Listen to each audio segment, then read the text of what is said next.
I'm here today with Kennedy Hall. We're talking about the new Pope Benedict book that's been released. Good news, Kennedy Hall knows Italian.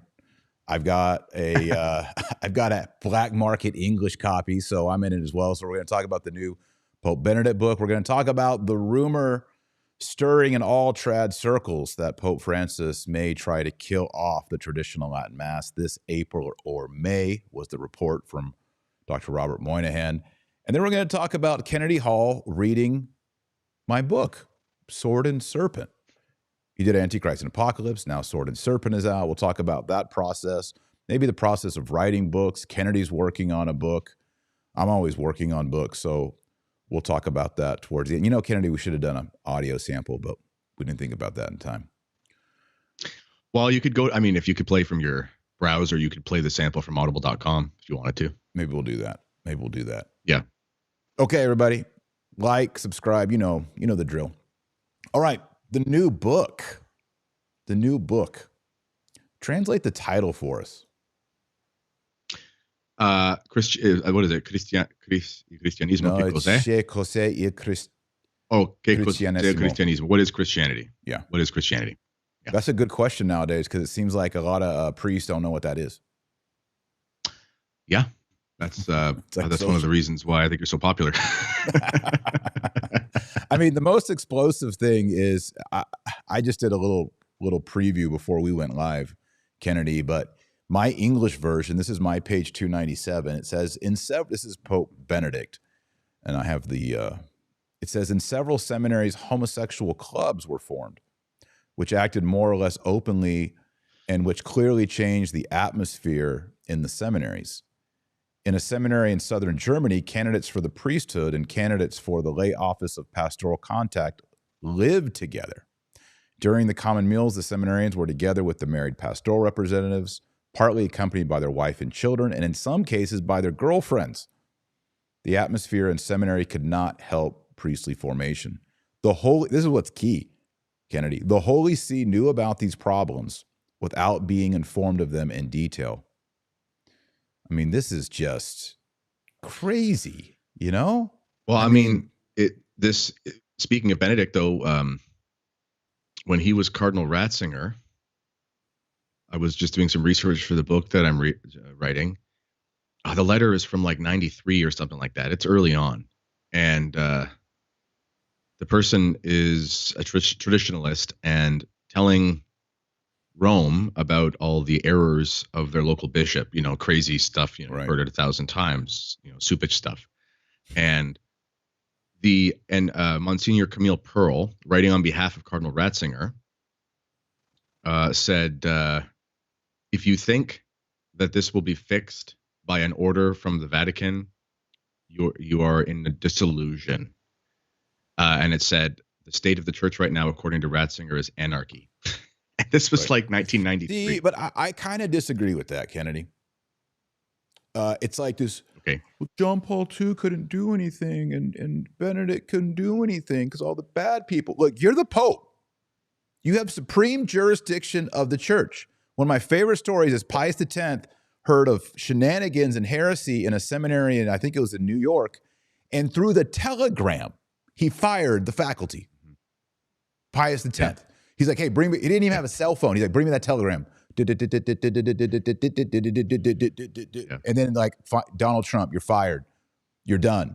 So this whole like, I agree. The Pope, he has bad advisors, and he's no. You fire people who are destroying the vineyard of the Lord Jesus Christ. Yeah, I agree 100%. I'm just saying that's been that's how bad it's been for so long as they've known and haven't done anything. Right. But they got to do something. Yeah. Like they have to do something. Soupage should be canned ASAP. Yep. Homeboy, what's his name out in San Diego? Everybody in Canada. What is his name? All bishops in Canada. There's one really good one. Okay. Bishop Burgi. He's in all right. St. Catherine's. He's really good to tradition. He can hang. Yeah. But this we need to have a pope with some cojones to fire heretics. Like, oh, you preach that in public? Here, I have the article right here. And you wear a red hat, you're a cardinal, you're fired. You're out. Go sack you know, groceries. this is an interesting thing. Let's play a quick game here. So we have a mutual friend, Anthony Abate. He's getting a shout out on Taylor Marshall. He's going to lose his mind. But he was saying if he was Pope, this is what he would do. And this was his practical steps of how to fix the liturgy and all this kind of stuff. I thought it was genius what he said. And he said everyone would have a grace period of 1 year where all they have to do in the beginning, use a vernacular translation of the traditional liturgy and turn around. Like that's the first step. And then from there, over time, older priests could retire. There would be dispensations made for older priests near retirement who are too cumbersome to learn the old mass and the old language, that kind of thing. And then sort of go from there. What would you do? I'll fire the heretics day one. No, it's kind of like if you're a heretical cardinal or a bishop and you're teaching heresy, that's like you work for a major corporation and you're stealing money from the company and giving it to the competition. It's like you're the VP of marketing for Pepsi. And if the analogy of being a heretic is you're taking the marketing money of Pepsi and you're laundering it or turning it into Bitcoin or wiring it to the head of VP of marketing at Coca-Cola and saying, please spend our budget to ruin our company and raise your company. That person doesn't get a 1 year grace window to, hey, you might be able to turn things around and keep your cardinal hat and keep your archdiocese. No, you're just done. You're done. You have stolen the credit of the church, especially if you moved around sexual abusers and all that. It's just, you're done. Bye. I had a meeting. It was actually in the summer of 2020. So where they made sure we sat 6 feet apart, so make everyone safe. And I was meeting with a high-ranking cleric in my diocese about the Society of St. Pius X, and he wasn't very happy with me and all this kind of stuff. And, it came up like, well, what if we just got you guys a traditional mass, whatever? Would that fix it? And I said, that doesn't change, like, the fact that he didn't understand. I said, like, there's literally signs up in these parishes for, like, Eco-Vesper interfaith service with the Anglican priestess. You know what I mean? Like, it's not just, okay, we'll give you a low mass at 3 p.m. on Sunday. Right. And then everything's going to be fine. Like, I couldn't put my kids in the first communion prep. I couldn't put my kids in the confirmation prep. I can't trust that every mass is even valid because so-and-so's playing around with the rubrics, and he's playing fast and loose with the form, matter, and intention. I don't even know what's going on. What about the host in the tabernacle? What if you're at the Saturday or the Sunday 3 p.m. traditional Latin mass and Father goes in the tabernacle, but that was Father Patty Cake S.J.'s mass earlier? How do you know those are hosts are real? This is what people need to understand about when traditionalists talk about intention and stuff. The bar for intention is not very high. But it's just that the bar for everything in the church is so low. So it's not as if somebody has to have, some unbelievable, unitive experience with, a Eucharistic miracle of the risen Christ every time he, like you can just be, hey, like you can be in you could be in a dry spell of faith. Of course you could. You'd be in a dry spell of your whole priesthood. But it's like, I intend to do this. This is what the church intends to do. Boom. It's very simple. And you manifest that by your exterior signs. But if you're playing with rubrics, if you're preaching, I remember I was in Ireland at a wedding, this is 2017, I think 2017. Yeah. Summer. And it was the Catholic wedding, but everyone there was a non-practicing Catholic except for my wife and I. And the priest was saying things that after I had read Michael Davies, Cranmer's Godly Order, about how the Anglicans used similar language to say things to get people away from believing in the real presence. He was saying the exact same things. He was saying, we believe Christ is sacramentally present on the altar. And yes, on the one hand, he's sacramentally present, but an Anglican or a Lutheran can accept sacramentally present because they see sacramental as a sign. Whereas a Catholic must call it substantially present because although a sacramentally present could be substantial, it can be the opposite. And these are these little things. So I'm thinking back to that mass, and it was a terrible mass. Like it was a gong show. And I don't even know. I mean, the priest was he was saying to me Anglican heretical terms or using Anglican tactics at a mass in a Catholic church. What do I know? I have no idea if it was valid. And that's why it's not just about the liturgy. It's also about the formation of the priests. Yep. Hey, I was an Anglican priest. I know those Yeah. games.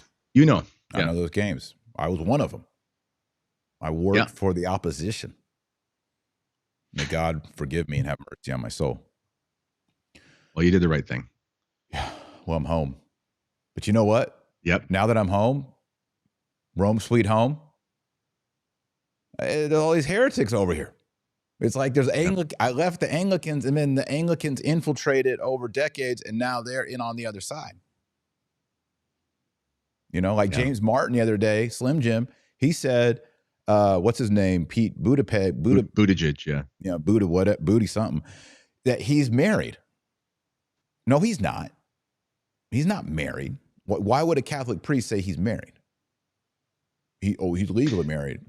He's not. He's not. It's impossible. He's not even legally married. That's like someone saying they had a legal abortion. Yeah. Well, it's even more. It's simpler than that. The word matrimony, you know your Latin. Matrimonium. It basically means state of motherhood. That's what it means essentially. Right. It's two words. That's why patrimony. And monia is derived from munus. Same the office of etymology. The office of motherhood. Yeah, it's the office. It's the state of being in the office of motherhood. If you really wanted to procreation. Exactly. Right. Two dudes. So it's not possible. It's only possible with men and women. So it's not even about, and it's funny, writing this book as well, I had to do some research into the change of, in Vatican II, change of emphasis on the ends of marriage. In fairness, Gaudium et Spes, if you were Orthodox, you could look at those two phrases and see it, but it's implied that the ends have changed. And then when you look at the way that it's talked about in canon law, it's clear that the ends have been flipped. But I was looking at something from Pius XII. It was a recommendation he gave to like one of the it was an acta apostolica sedes, or whatever you call it, acta whatever, and he sent it out to one of the courts on how to deal with annulments, and he was not castigating them, but clarifying, like, you don't understand. If they're married, it doesn't even matter if they live in the same house, as long as they've consummated the marriage. Like, this is binding forever and ever, amen, unless there can be some serious impediment at the time of making the vows. He was basically saying that the primary end of marriage is the procreation. Yeah. And as long as that is known by the couples, everything else is secondary. Now, obviously, we need to love our wife. No one's saying be like that. But the point is, the sacrament is made real because of procreation, because of an understanding of procreation. So marriage is only linguistically possible when it's matrimonium. Yes. It's like saying a candle is a flashlight. No, it's not. It looks like it does similar things, but it's impossible for it to be that. It's not. It's like, even if I was an open-minded liberal person, and I would say, you can go have your thing, you can go have your way of wanting to live, and you can call it something else. You call it a partnership or something, but it's impossible for it to be marriage because it's not etymologically possible. Yes. And I think, I love Matt Walsh, but when Matt Walsh was on Joe Rogan, and at the end, Joe Rogan was going after Matt on this topic. And I think Matt would have done great if he had told Joe Rogan, well, matrimony in Latin means the office and state of motherhood. So you can't come in here and just say two dudes have this. It's just like saying, well, Joe Rogan's in like UFC. You can say, well, I do UFC, but in my UFC, I can punch. I can gouge eyes. That's what UFC means to me in my rules. No. You don't get to come onto the mats and say, well, my lifestyle in fighting is interpreted this way. And if you say I can't do it, you're persecuting me and you hate me and you need to go to prison. And that's exactly what's happened on the marriage issue. And I think Joe Rogan would have understood. It's even more than that. I think he would have. It's even more than that. It's like saying Taibo is UFC. It's like saying what? You can't even Taibo. Remember Taibo? Yeah. Like that Billy Blanks, like that. It's like that. Like it can't do the thing that makes it what it is. Eye gouging would be like a bad marriage, or like polygamy. It's like, okay, there's a marriage, but there's some crazy stuff going on. Yeah. Whereas it's just not even real. Yeah. Yeah, I guess it'd be like, well, I am doing what looks like ballroom dancing in the octagon, but it's really mixed martial arts. Like, no, it's Yeah. not. It's not. Yeah. Let's pivot here. Traditional Latin Mass. Dr. Robert Moynihan released this letter from a priest from a traditional order. We don't know which one.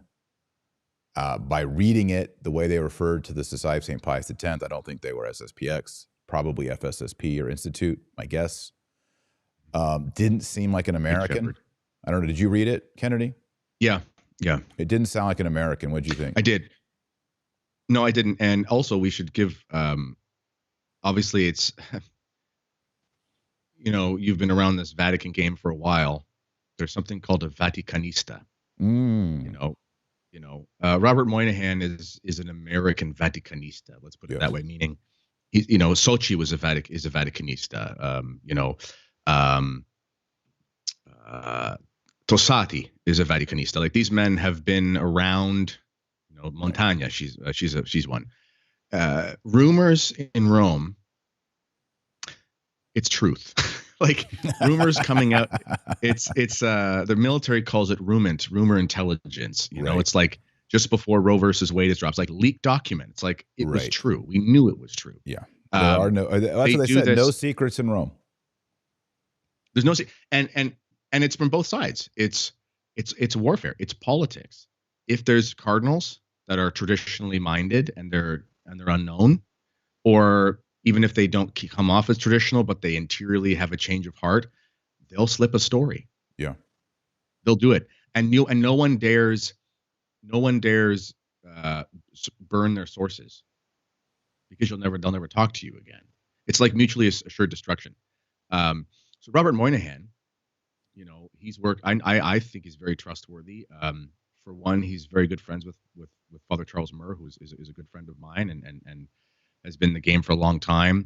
He's worked with Robert Moynihan's worked closely with LifeSite News, and we all know John Henry Weston and the gang are like the salt of the earth, and it's just the people that are surrounding him. I just trust him, I think it's pretty clear. I think it's pretty clear that they're gonna. I mean, it's impossible to abolish the Latin Mass effective in a sense where it's gone completely. Although they'll probably try, and I wouldn't be surprised if it's looking like 1970 again, where some priest somewhere with some bishop who says you can use my chapel on Saturday afternoon is saying it, and I think that'll what does that mean for the fraternity and the institute and stuff? I don't know, but I know that when I believe it was in it was before 1984. It was before the document that John Paul II put out, or on behalf of him, which was basically like the first Summorum Pontificum, sort of allowing. It was more restrictive, but it was allowing for permissions for the traditional Mass. It was a very patronizing document if you read it. It's like wow, it was like psychologically kind of disturbing. But in any case, Marcel Lefebvre, he said, "No, this is fine, but there will come a day. There will come a day when they will come to you asking you to sign a piece of paper saying, I accept the revolution, essentially, and that I will say the new Mass." And you can find this document on the internet. And when that happened to Supich, and Supich's diocese, that's what they did to Christ the King. There came a day. Yeah. They said you can have your tradition for a time, but you need to get with the program or it's all gone. And I think that the orders themselves will be in that position pretty soon. Yeah. Yeah. My speculation, I said the other day, is they will require concelebration, at least for the Chrism Mass. That's right. They will, there's rumors that they will do away with traditional Triduum, Maundy, Thursday, Good Friday, Holy Saturday. Yeah. I wouldn't doubt that. Did this in his previous assignment. The idea is, well, if you're going to the traditional Triduum, you're not united with the rest of the diocese, or you're not united with the Pope. So you have to do the Novus Ordo, which is bogus, because that would mean that the Greek Catholics can't do theirs. It doesn't make any sense. Yeah, it doesn't make any sense. Yeah. And then I'm surprised they haven't done it yet, but enforce altar girls, lay Eucharistic ministers, lectors, permanent deacons, all of that into the traditional Latin Mass and enforce it, and the new lectionary, just to like put as much pressure on them as possible, because I really think Francis, and the way he works as a Peronist, is he's going to let the fraternity and the institute fight each other and kill each other off. So you can imagine, well, yeah, they'll try to make him do that. Yeah, you got to say the Novus Ordo, you got to concelebrate, and you need to use the new lectionary. I know some FSSP priests who would be like, H the no, I'm not doing that. Yep. I know other fraternity priests who would do it. Now you've got a brawl amongst the brothers, and Francis just has to kick back, put his feet up, smoke a cigar, and watch the whole thing happen. Yeah. Yeah, it's really, I mean, Peronism isn't Marxism, but Peronists are half Marxists, let's put it that way. Right. And, it really is a reality of divide and conquer. Like when I was down at Catholic Identity Conference in October, Michael Matt's shindig, what an impressive thing that is. Yeah. And there were priests from all over, right? I mean, there weren't any society priests there, but there were some that did talks like virtually. But there was fraternity, there was Christ the King, there were diocesan priests. There was one fella, he's actually a legionary, and he sort of was becoming traditional in his old age, and he asked everyone to pray for him that a bishop would take him in where he could do the traditional mass, without any restrictions and stuff. But the point is, everyone there was kind of like, yeah, we're in the position now where we're going to have to make a decision pretty soon about if we're going to tip the hat to the revolution or not. And some of them have been doing that their whole careers and, decided not to anymore. Some of them had never done it and said, I foresee a situation where this will happen to me soon. I think, this is a prediction I'm going to make, I think pretty soon you're going to see bishops like Schneider, Strickland, and probably some African bishops. I think you're going to see them in a very similar situation to like Castro Mayer, where they have a diocese or they have a ministry, and they don't, join the society, or they don't, do anything technically what someone would call schismatic in the loose term, but they just decide not to bend the knee to an order, and then they're kind of like in this jurisdictional gray area. I think they're going to see some murky waters like that pretty soon. Yeah. What about the orders themselves? You mean like what's going to happen to them? Yeah. I mean, are they going to, let's just say Francis says, okay, you formerly Ecclesia Dei communities, you can have the TLM, but I want lay Eucharistic ministers, I want communion in the hand, I want altar girls, and I want the new lectionary. Do it. Most of them are not going to do it. Most of them are not going to do it. They're not. They did something similar to this. One of my priests, when he was young, he went to the oratory in Ottawa. And the Oratorians are like kind of like the Franciscan Friars of the Immaculate. The Franciscan Friars of the Immaculate have been disbanded, but point is they're trained in both rites. So the oratory, if you go to the one in Toronto, which is like 3 hours from me, they'll do a Novus Ordo, but it's like ad orientem, and it's very nice, yes. And like everything they do it with great dignity. Okay. But because they weren't technically a traditional order all the way through, I remember this priest friend of ours was saying, when he was young, they started doing things like, now you have to have a permanent deacon, and he's required to do like one sermon a month. And you also have to allow communion on the hand and things like that. So, and they had no way to say no. Right. Because that's really not like, in fairness, the Oratorians are obviously strongly theologically trained, but it's not a traditional order per se. They didn't really have any ground to stand on. So that, they continued and they're fine. They're thriving as far as the only good seminary in Canada is the Oratorian Seminary in St. Philip Neri in Toronto. But as far as what's going to happen, listen, if you are a priest of the fraternity, Christ the King, Institute of the Good Shepherd, I don't know enough about the superior generals. I don't know enough. I don't know anything really. But if they are willing to shake hands with the revolution, then you're probably going to get kicked out.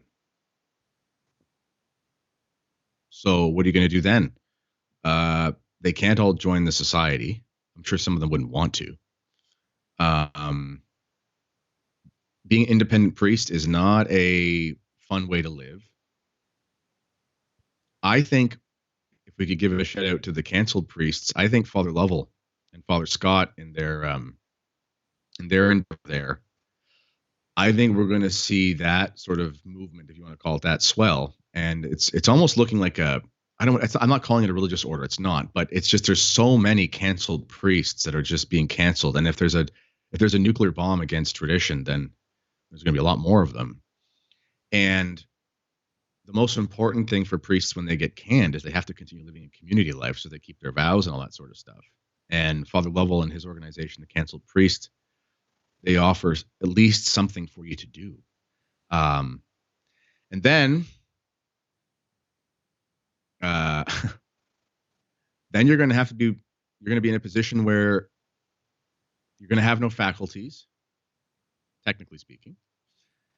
And you're going to have to make the decision about, okay, there's like 200 of us that all just got canned from, this is hypothetical, but they got canned from the fraternity or from Christ the King or whatever. They shut down Latin Mass in like all these big cities.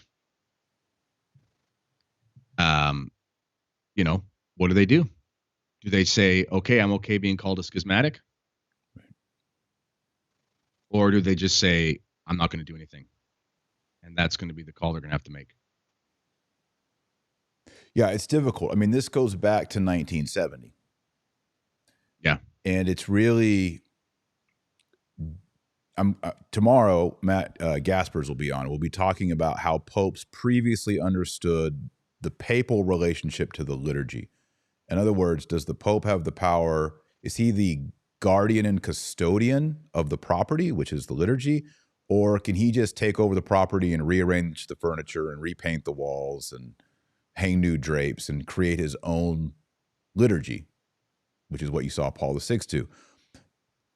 How do we understand that as Catholics, and what has been the historical understanding of that? If you believe that the Pope has to serve tradition in such a way that he receives the rites.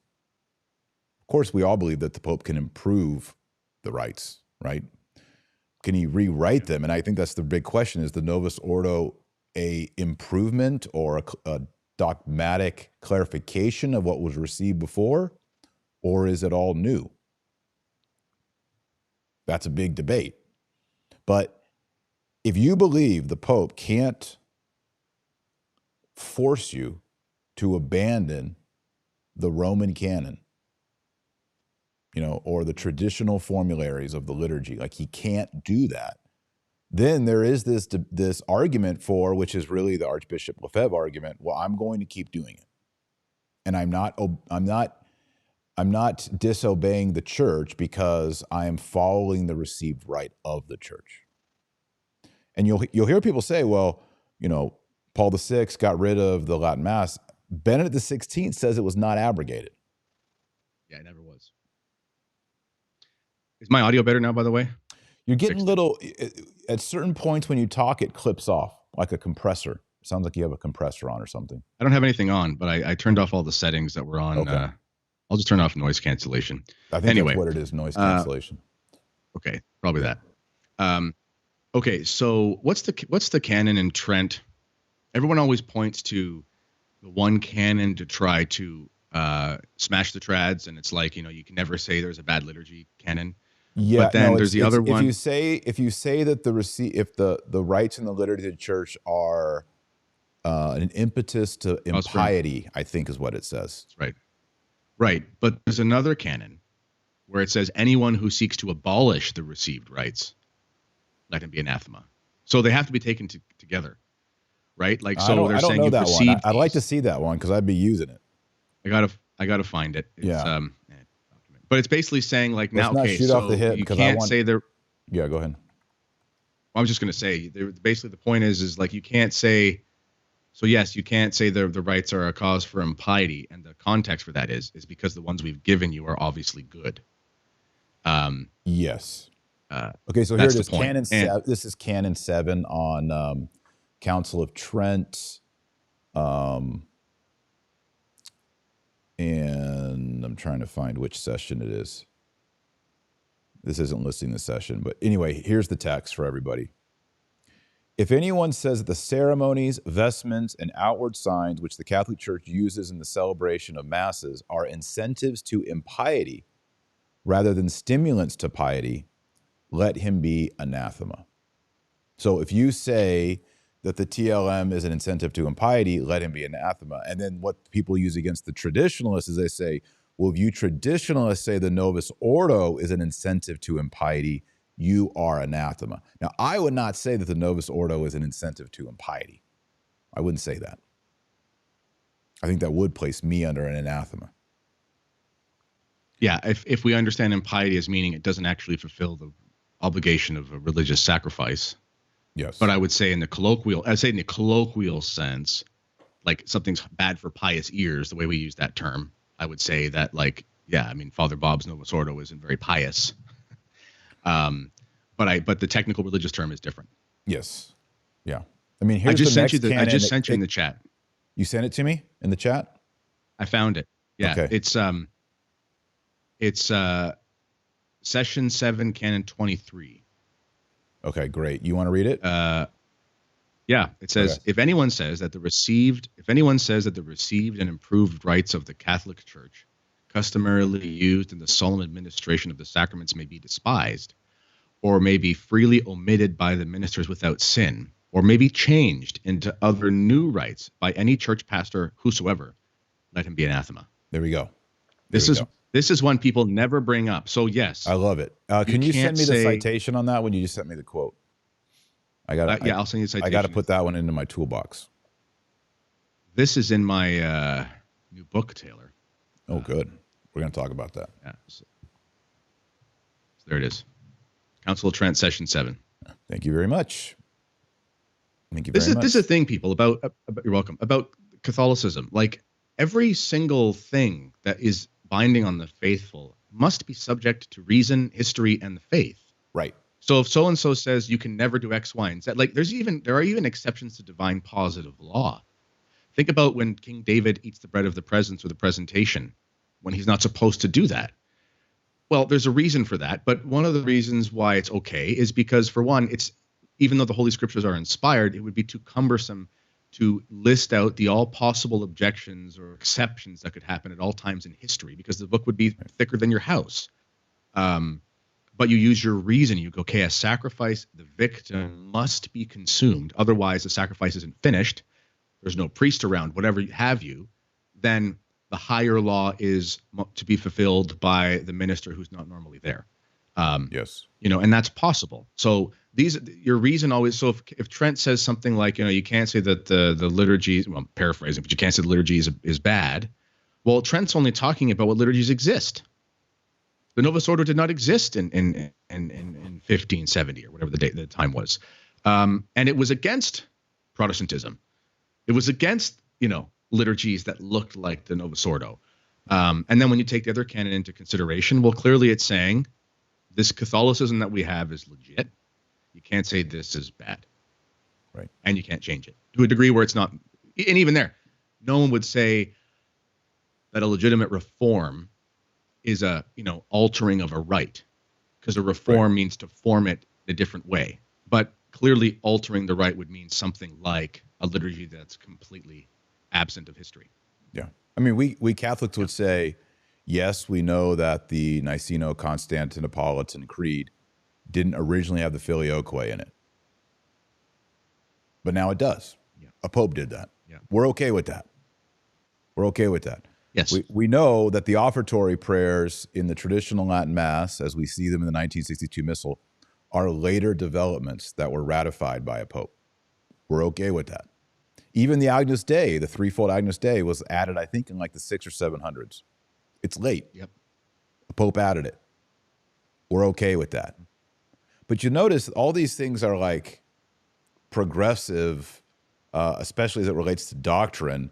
And it's never like, well, now we're going to remove this chunk and now we're going to make up a new one and put it in there, like Eucharistic prayer 2, 3, 4, or penitential rites, or prayers of the faithful that are literally made up like 24 hours beforehand by Susan at the parish. Yeah. And I'm so tired of, I read this in the book that I'm finishing now. I was like, spare me talk of the early church, Right. You pick and choose. Oh, someone said this one time in the appendix of a book to the church father. This must have been the practice of the early church. It's like, no, it's just somewhere in the empire that they received communion on the hand, by the way, like 4 times a year after fasting for however long. And they like knelt down and licked their palms, and then, as church understanding increases, it's like, okay, well, we need to be more careful even of the particles. Yeah. So then it's like, even though it's possible to receive communion worthily on the hand, of course it's possible. Priests, of course it is. Receive, of course it is, but it's not practical for the faithful. Can I add something here? I think it piggybacks onto what you said about King David and the bread. So in the Old Testament, Moses says that the bread of the presence, which was laid out in the temple, was only to be consumed by the priests, period. Yes. That's what it said. David, while he was fighting a war, comes along to the tabernacle and asks to eat the bread. And the priests are like, have you had sex with women? Is their answer. And they say, no, we've been chaste. And he says, okay, then you can eat the bread of presence, right? He makes it, and our Lord Jesus cites this. And by the way, in my book, Antichrist and Apocalypse, I talk about what that means for the celibate priest warriors in the end times, which is pretty interesting stuff. But that example right there, it's like, okay, we traditionalists say only priests should touch the host and only touch the sacred vessels, the ciborium, the paten, and the chalice. The early church teaches that, excommunicates people who don't do that. That being said, there are situations in church history that every single traditionalist, including myself and including you, will recognize that lay people self-communicated themselves by using their hands. It is a historical fact. But that doesn't mean that every single person at every single Mass, daily Mass, Sunday Mass, from now into the end of time, should be receiving in the hands. That would be like saying, well, King David once received the bread of presence. Therefore, all lay people at all times should be eating the bread of presence, which is not the case. You can't extrapolate exceptions in Bible history or church history and then expand them to a universal lay decree, and that's the problem. It's bad. I mean, it's this is how you make bad law. You look at exceptions, you make norms, and then now you have no more exceptions, and you have only the exceptionality as the norm, and then it's all chaos. But this is a good segue. We should probably talk about, speaking of warrior celibates, we should talk about Jurian. Yes. And Sword and Serpent. And so for those who don't know, I do a little bit of audiobook narrating. And Taylor approached me graciously and asked me to narrate first Antichrist and Apocalypse. And then I showed him I could do a bunch of accents. And we did Sword and Serpent. And it's a 15-hour audiobook. I was reading it for the first time as I was recording it. There were some moments in there. I won't give any story, but there were some moments, when a character passes away and things like that. And I was getting choked up, man. And I made sure I kept recording so it sounded organic. But I'm like, we were texting back and forth throughout the process, and I was like, no wonder actors go crazy. If you're one of those people like in those like method acting things, and you're like emoting all the stuff that the people are doing, you're gonna lose your mind. I was just doing some voices in my basement studio. Anyway, but it's an amazing book, and it goes over fictional but historically fictional representation of some of the great saints of the early church. And you do a really good job of showing what Christian life was like, especially for martyrs. Thank you. Yeah, Sword and Serpent is a historical fiction novel about the ultimate warrior celibate, St. George, Yeah. a celibate warrior who, yeah, I mean, he fights the dragon. I don't want to give away the dragon. I think the dragon is part of the best part of the book. It's at the end of the book. This is the first in a trilogy, by the way, but the dragon, the war with the dragon happens at the end of this book. And you might think you know what happens, but you don't. And it's a creative retelling of how Catholicism went from persecuted by Diocletian, and the story of St. George. George is just on the pivot, just on the turn of everything being persecuted, Catholics being martyred daily, to all of a sudden Constantine converting. So this book has Constantine and George are very close in history. They overlap. And so this book is sort of a what if they met. And then how does that relate to George and the dragon and demonic possession and all these realities that were going on in the Roman Empire? And Kennedy did a great job narrating it, because Kennedy has all these accents. So it's like it's not quite a dramatic reading, but it's like a dramatic reading. And it's really good. So Kennedy, I think you did a really good job on it. Well, thank you. It's not radio theater, like, with multiple actors, Right. but it's read with characters. And so we're doing the trilogy, though, people should know as well. So I'm now just beginning the second, not the Watch of the Night, 10th region of the night. 10th region of the night. Sorry, I was mixing it with Storm of Fire and Blood. We're doing the second book, and that'll be out by about Easter time. And then the goal is to have that one by Easter, because they're pretty big. They're Yep. I mean, they're about 16 hours long, which is a pretty thick audiobook. I'll say this: my trilogy, Sword and Serpent, is a little bit longer than the Lord of the Rings. I just wanted to beat Tolkien. I just wanted to go longer than Tolkien. Yeah, it's pretty good. So it takes, for every hour you listen to an audiobook, add 3 to 4 more Right. of production time. So it's 50, 60 hours to make the books, on top of my job and stuff. And then, but if people don't know, my wife just got really hurt. So my schedule has been flipped upside down. So I was hoping to be about 50 pages or so into actually recording that one by now, but things have been flipped upside down. But we'll have it out by Easter, nonetheless, the second book, and then I'm hoping the next one will be by Pentecost or just soon after that. I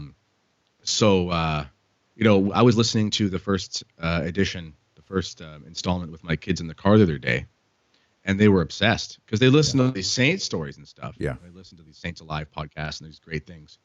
And then they were just glued to it. I'm talking like my son, as young as 7, was into it, and it's a really edifying story, because you learn a lot that's real history about it's good historical fiction. None of the elements of the story that are fake. It's just none of it's like if I describe a weapon, or it is historically accurate. If I describe food. Yeah. Or I describe boats or city walls, everything in there, it's historically accurate. And regions, languages, the Punic, like all these different cultural things. You describe in detail the cult of Moloch. We hear that word a lot, and it's like, oh, it's a pretty disgusting cult, and it's there, and it's all there. Yeah, it has monasticism in it. I mean, it's very much what Christianity would have looked like right before it became legal. The function of bishops, the function of priests, the function of deacons, the function of celibates and monastics. There's scenes in the catacombs in Rome. There's a scene of Pope Marcellus in a catacomb in Rome. Yeah. And what that would look like, what liturgy would look like underground by candlelight in a catacomb, like all that stuff I depict in the book. And it's really beautiful. And there's a lot of martyrdom in it. I wrote these books originally for young adults, and I think the fan base is primarily adults. Young adults started reading it, but now like when I meet people in public, I'm meeting adults who are reading these books and saying, wow, I love it, So, yeah. How far are you into the second book, 10th Region of the Night? It's the blue one. I'm about 70 pages into reading it. Yeah, so 10th Region of the Night it's based on, this is St. George after the dragon. And I don't want to give too much away, but it's very much based in Egypt, and it brings in the character Ekaterina, which is the Greek name for St. Catherine of Alexandria, who's the patron saint of philosophers. And there's this myth in Egypt that at the 10th region of the night, which is the deepest, darkest part of the night, the coldest and the darkest part of the night, at that part is when the sun breaks and light comes. So the second book is kind of, since it's Egyptian in its ethos, in its environment, and its ethos and its characters, is sort of drawing on this Egyptian idea, but showing how it's ultimately fulfilled in Christ and by St. George himself. Yeah, so it's good. It's good. And it has St. Christopher in it. It has St. Nicholas. St. Nicholas is like the Gandalf / Padre Pio character who can, he's the historical St. Nicholas, Santa Claus. He can bilocate. He can read minds. He's very powerful. He's an exorcist. He's got all kinds of cool powers. And he is the sort of guide or mentor to St. George. And if you ever were wondering, ladies and gentlemen, could you mix early church history, giants, and Braveheart into one character? Yes. Then you'll enjoy the character Menas, which you'll encounter about page 100 in the first edition. He's awesome. And when I meet people who have read the books, I always ask them two questions. Which is your favorite book of the three? Most people, I would say 70% of people, say the third book is their favorite. The other people say they like the first book. And then I ask them, who's your favorite character? And usually I either hear George, which is obvious, St. Minas, who's St. Christopher, Sabra, who's the main, the possessed girl in the first book, who works in the cult of Moloch. And then people also really like Ekaterina, who's the one of the main females in the second book. People like her a lot. She is just a super highly educated Egyptian pagan who's reading Aristotle, reading Plato, and starting to figure it out. She's like 70% of the way there on the form of the good and the prime mover, and realizing how all the Egyptian paganism is just total bunk. But she just needs help to get there all the way. And of course, she gets there the whole way. Can you play do you have the capability of playing the preview? Let me put up, let's see, how am I going to do this? All right, let me if you just do like in a tab and play the tab like you have for Twitter or something, you can do that. Yes, but sometimes when I do that, if I don't have it open on this program, it won't bring in the audio. So I've got to bring in the audio. Let me do that real quick. Well, while you do that, do you mind if I mention my new project? Well, I don't want to get off of this one yet. Then we'll go into your project. Okay, we'll stay on it. Yeah. So we'll stay on it. So I would say, ladies and gentlemen, even though it's a book that's written for young adults, it's like Narnia. I'm reading Narnia to my kids, and it's like my favorite thing to do is read the Narnia book. Right. I could sit there. If you said you have to go away and read all 7 Narnias in 2 weeks in a cabin, I'd be like, that's the greatest 2 weeks I've ever had in my life. Yeah. Whereas at the same time, my 7-year-old loves it, and even though the stories are intense, there's no gratuitous violence. Like even when you describe the cult of Moloch, like obviously it's sad, but you're not doing like a Quentin Tarantino thing in the slightest. Right. So you can play it around small children. Throughout all 3 books, especially as you get into the third book, when the Diocletian persecution, the martyrdom scenes are pretty gut wrenching. But in a beautiful. They are. It's beautiful. It's gory. It's death. It's blood. It's gruesome. But there is just this redemptive beauty about it. Yes. That moves your heart. So I think that's it's redemptive suffering. So, all right, I've got the audio. You want me to try it up? Yeah, let's do it. All right, here we go. All right, here's a sample of Kennedy reading my book, Sword and Serpent. Are you sorry that you attacked him? What? No, Jurian cried, but he choked back bile and bowed his head again. Yes, he said. gritting the word through his teeth to keep from screaming it. Yes, I am. Oh, God. He wasn't even sure if it was just the fear or losing everything he'd counted on, but he stared with revulsion and horror at the memory of Casca's face, eyes wide with surprise, mouth agape, hands vainly trying to catch his own blood. Had he been the cause of that, he'd done it without hesitation and so much anger. How could this Marcellinus even stand to look at him, let alone show him any kindness? Can you forgive me? My forgiveness would mean nothing, Marcellinus said. But God forgives, and does not remember. He rested his hand on Jurian's head, then traced the cinium on his forehead. I absolve you of your sin, in nomine Patris et Filii et Spiritus Sancti. Amen. He clasped Jurian's shoulder.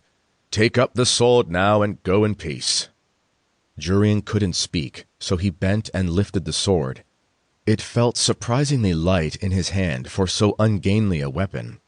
Its weight was perfectly balanced, like an extension of his arm. Is there a scabbard for it? He asked. Marcellinus glanced at Dionysius, who, with an embarrassed apology, went back to the niche where he found the sword. He brought back a strange scabbard, attached to a belt that looked like it might have fit Manus. Jurian took it tentatively and twisted it around, frowning. I believe you'll want to wear that sword across your back, Marcellinus said, miming placing the belt over his shoulder. It's too long to carry comfortably on your hip. That made much more sense, so Jurian wrapped the belt All right, there it is. Good accents, too.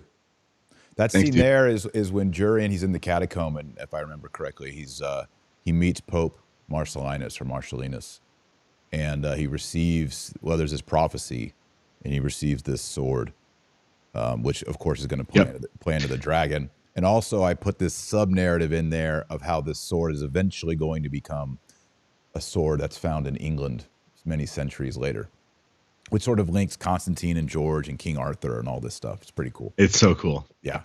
And the end of the third book, you're really going to see this. So, yeah. Okay, so everybody get a copy of it. Mods, put a link to it. You can get Sword and Serpent. You can get the book. You can get the Kindle, or you can get the Audible. The Audible's read by this man right here, Kennedy Hall, and it's awesome. First time I listened to the first few chapters, I got chills. I was like, Kennedy was destined for all these years. I wrote Sword and Serpent. What year did I write that? 2014. So I mean, it's been around for 9 years. It's a #1 bestseller. It's a very popular book. It has how many reviews on it? Almost 1,000 5-star reviews. But Kennedy was just destined to read it. It's fantastic. Good job, Kennedy. Thank you. All right, let's talk about you're working on a new book. Yes. Kind of controversial, a little bit controversial. Story of my life. Yeah, I came into the Catholic book writing world with Terror of Demons, telling men to stop being betas and feminists. That was an interesting way to enter into the game. And then my book Lockdown with the Devil was like screw tape letters following a family during the so-called pandemic lockdowns, and that was controversial. Now, so for those who don't know, there's been a little bit of a dust up about the Society of St. Pius X as of late, as tradition is being suffocated even more. You see people's true colors, and the enemies of tradition are really vocal right now. And the arguments against the society are not new arguments. They're just new takes on old arguments, which is, you see this all the time. So I've been asked a million times, will you do a response video to so-and-so? Or will you do a 3-hour live stream about this? And will I send you to debunk this? And it's like, I don't know how these guys have all this time, but I got 5 kids, a full-time job, and an injured wife. I'm not about to spend 6 hours a day on YouTube. And the nature of the fact that my wife got hurt, I had a lot of, even though I'm not working and everything's weird, Taylor, as a father, something bad happens to one of your children or your wife. I mean, you can't sleep. Yeah. My adrenaline was just crazy. And so I just sat down about 13 days ago just the second, I think it was like the first night she was in the hospital, or the second night or something like that. And I was just like, I'm going to go crazy if I don't do something. And everyone's asking me to do this society stuff. So I just decided to write a book. So I finished the last line of the conclusion last night. It's about 200 and something pages. Congrats. And thank you. I've got to Are edit it. you I think we've discussed this before. You're the kind of writer that just sort of, you've got to just do it quick, like a 2-week, 3-week delivery. That's how I like it. You go into a Father cave, Murr, you get really manic. yes. You go into a cave and you get really manic, and then you sit at a keyboard and you write for 8 hours a day. Yes. And then you like, I can't believe it, your eyes are hurting and your wrists are cramped. Yes. And I can't believe I've been sitting at this coffee shop for 8 hours writing this straight. That's how I am. Put it this way. I wrote the bulk of the book between 9 at night and 3 in the morning. Yeah. For like 2 weeks. I haven't slept. I mean, I've slept like 3 hours a night, which is, I don't usually sleep much more than that. But anyway, it's part of the talking to mania. Father Murr, Like, it's a manic. it is. You get into a I don't know how to explain it to people. And we talked about before. For me, It's a muse. no food. Muse. Well, it's not pagan. Yes. But yes. No, I don't mean in the I technical don't want sense, people to say it's Taylor Marshall and Kennedy worship a muse. I do it coffee, couple espressos, cigar. no food, around noon or 2, a little cigar, a little Maduro cigar, and just keep on going. And I think if I'm starving and I just have that, I can write and I can be creative, and I enter into this creative zone that's highly productive. And then it's over. You know what helps? You know what helps? Nice tin of Skol, because you can go the whole time without having to worry about it.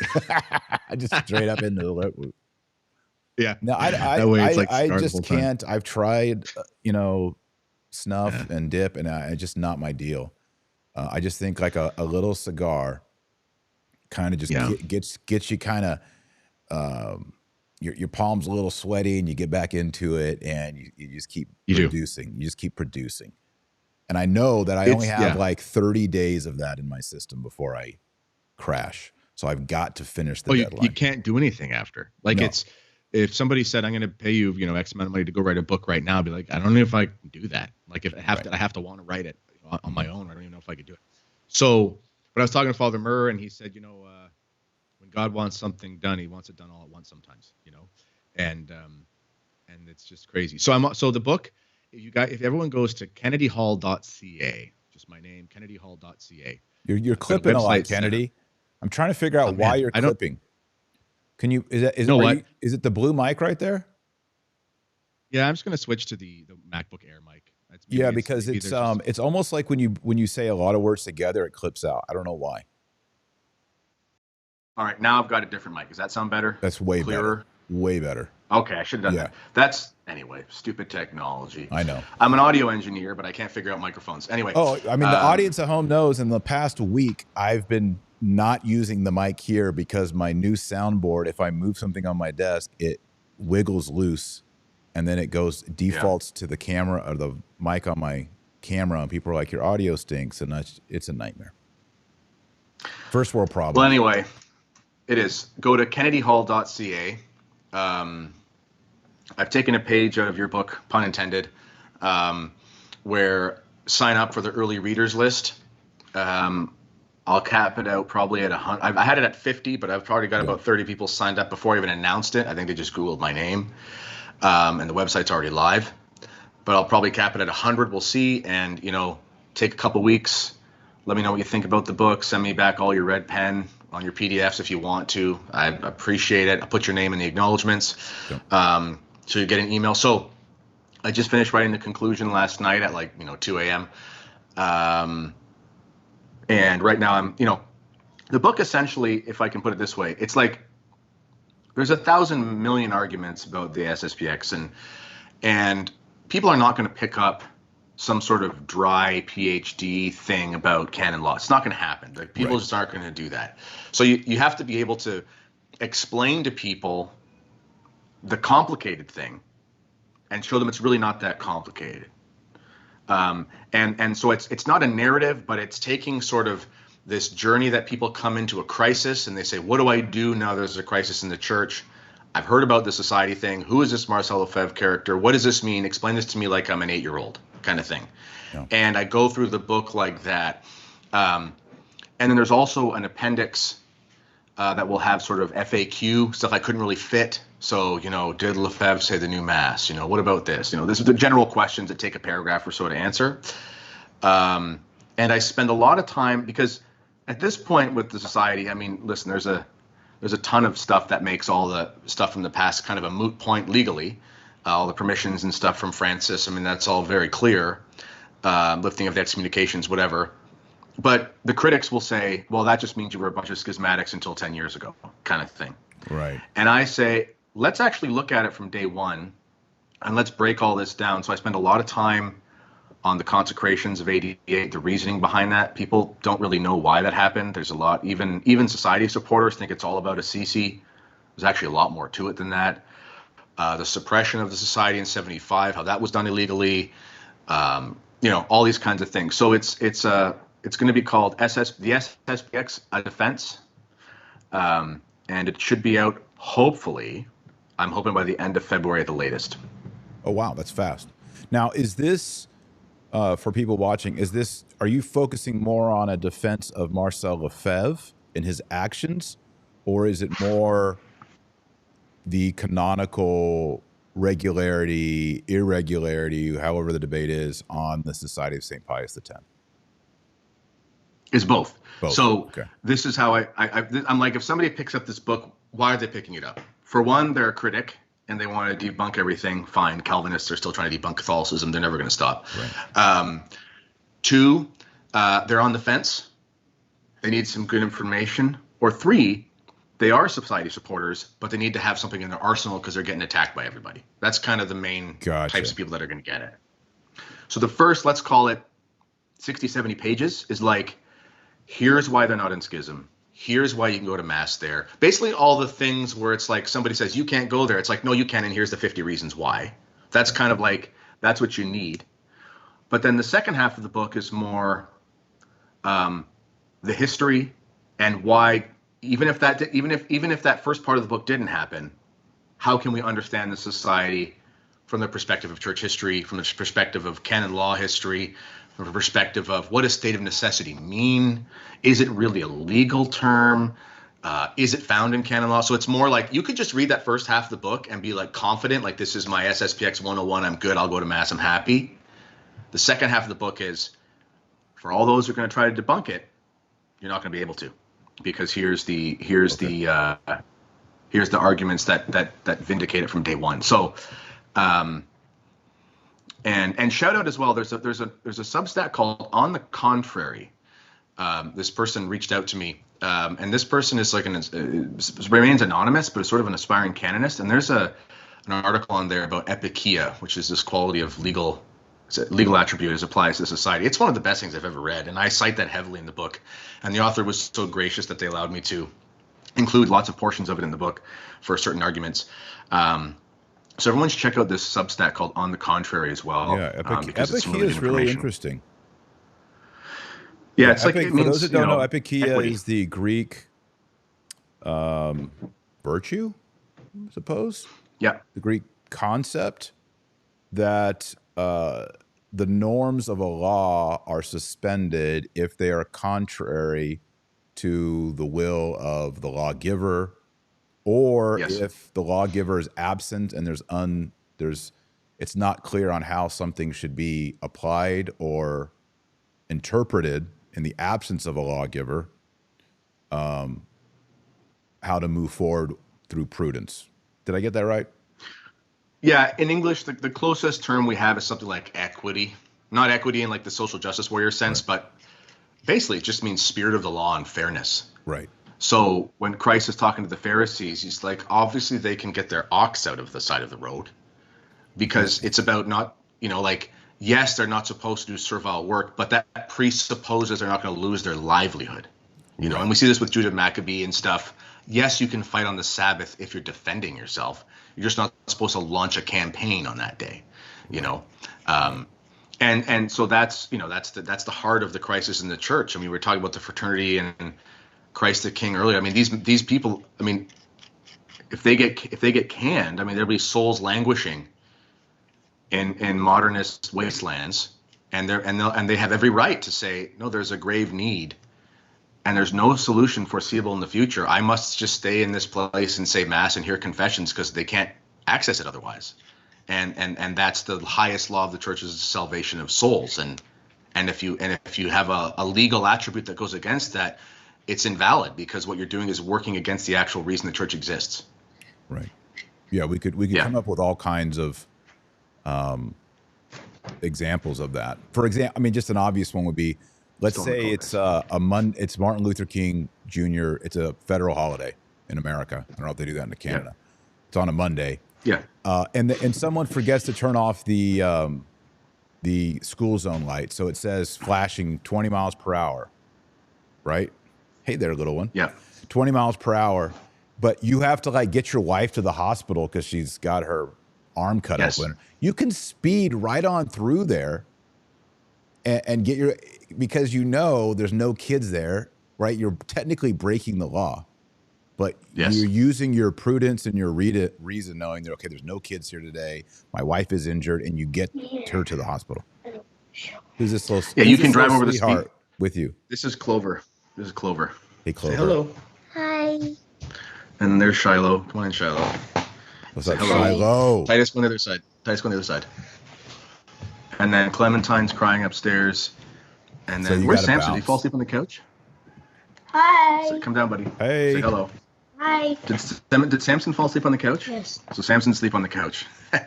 And Clementine's upstairs. Anyway, I got to run here. Okay, so where do they sign up to be part of the advanced readers? KennedyHall.ca. Go to KennedyHall.ca. KennedyHall.ca. Go there, become an advanced reader, find out more about it. And I'm sure we'll talk about it more in the future. Yeah, you can only do one thing on the website. You can literally only sign up for the book. Okay. So click the one click. All right. That's it. All right. That's right. All right, man. God bless you. Thanks, guys. All right. All right, friends. That's it. Talk to you later. We'll wrap it up. Bye, Kennedy Hall. And let's see, what else? Yeah, so go to kennedyhall.ca. Get a copy of my book, Antichrist and Apocalypse. The Audible version is actually read by Kennedy Hall. He's the voice on the audio version. Get a copy of Sword and Serpent, either a physical version or the Audible version. I'd appreciate that. I think you're going to love it. It's fantastic. And if you want signed copies of these books, go to patreon.com/Dr. Taylor Marshall. Patreon.com/Dr. Taylor Marshall. You get a signed copy at different levels there. Pray your rosary every single day. And why don't we pray a Hail Mary together? We'll do it in Latin. Oremus. Nomini Patris et Filii et Spiritus Sancti. Amen. Ave Maria, gratia plena Dominus tecum. Benedicta tu in mulieribus et benedictus fructus ventris tui, Iesus. Sancta Maria, Mater Dei, ora pro nobis peccatoribus, nunc et hora mortis nostrae. Amen. Nomini Patris et Filii et Spiritus Sancti. Amen. All right. Thanks for watching, friends. Appreciate all your prayers. As some of you know, our whole family was really sick last week. Like, can't get out of bed, sick. I don't know if it was a variation of COVID or whatever's new coming out of China, but am feeling better. So thanks for the prayers. And pray your rosary every day. Read your Bible every day. Oh, if you want to join New St. Thomas Institute, you can still do that. Go to newstthomas.com. And until next time, remember, our Lord Jesus Christ is the light of the world and the salt of the earth. So go out there and be salty. God bless. Godspeed. And check out the other interviews that Kennedy and I have done. All right. Bye.